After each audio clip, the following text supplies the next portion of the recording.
1400 سال پہلے اللہ تعالیٰ نے ایک انسان کو رحمت العالمین بنا کر بھیجا۔ درود ان پر۔ اللہ کی مصلحت کہیں یا مشیت، بس بیٹیاں ہی زندہ رہیں ان کی۔ بیٹے وفات پا گئے۔ ان کے بڑے بیٹے کا نام قاسم تھا، سکونیت ابو قاسم تھی۔ بیٹے کی وفات کا اتنا صدمہ تھا کہ ایک روز بازار میں کسی نے صدا لگائی، یا ابو القاسم۔ بے تابی سے مڑ کے دیکھا، کسی اور قاسم کے والد کو پکارا جا رہا تھا۔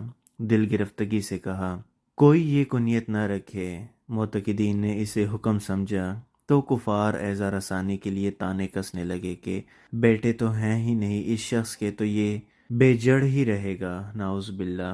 آپ صلی اللہ علیہ وآلہ وسلم ان طعنوں سے بہت آزردہ رہنے لگے تو محب نے اپنے محبوب کی دلجوئی کے لیے صورت نازل فرمائی، مختصر ترین مگر پر اثر صورت، جس میں اللہ تبارک و تعالیٰ ان لوگوں کو تنبیہ کر رہا ہے جو اس کے محبوب بندے کا دل دکھاتے ہیں۔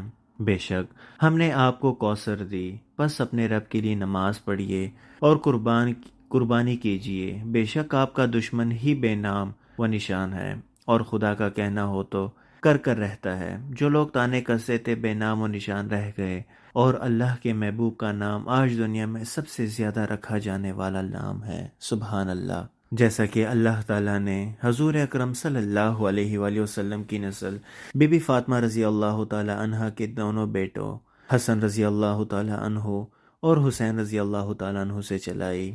اللہ اکبر۔ درود پاک پڑھیں۔ اللہم صلی علی سیدنا محمد وعلی آل سیدنا محمد وبارک وسلم۔